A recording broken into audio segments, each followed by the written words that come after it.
Hi friends, நான் முட்டைக்கோஸை பொடி பொடியாக அரிஞ்சு அலசி எடுத்து வச்சுருக்கேன். இஞ்சி பூண்டு பேஸ்ட்டு, பெருங்காயம், சோம்பு, கடலை மாவு, மிளகாத்தூள், சால்ட்டு நம்ம எல்லாத்தையும் சேர்த்து நல்லா மிக்ஸ் பண்ணி எடுத்துக்கலாம். ஒரு 10 சின்ன வெங்காயமும் சேர்த்துருக்கேன். தண்ணி சேர்க்காமல் நல்லா மிக்ஸ் பண்ணிட்டு ஒரு 5 நிமிஷம் மூடி வச்சுருங்க. அப்போ நல்லா சாஃப்டாயிரும், வடை தட்டுற மாதிரி வரும். இப்போ நல்லா சாஃப்டாக இருக்குது. ஆயிலில் பொரித்து எடுத்துடலாம். இது வந்து லஞ்ச் பாக்ஸுக்காக சைட் டிஷ் செஞ்சிட்ருக்கேன். நான் மாங்காய் சாதம் செஞ்சிட்ருக்கேன். அதுக்கு சைட் டிஷ்ஷாக செஞ்சுருக்கேன்.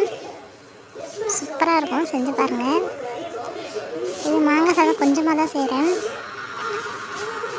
மாங்காய் நல்லா சீவி எடுத்துக்கலாம். இப்போ ஆயிலில் நம்ம கடுகும் சோம்பு சேர்த்துருக்கேன், வரமிளகாய் சேர்த்துருக்கேன், மாங்காய் சேர்த்துருக்கேன், மஞ்சத்தூள் சேர்த்துருக்கேன், பெருங்காயத்தூள் சேர்த்துருக்கேன், தேவைக்கப்பட்ட சால்ட்டு நல்லா மிக்ஸ் பண்ணிட்டு வடித்த சாதத்தை சேர்த்து சாப்பாடு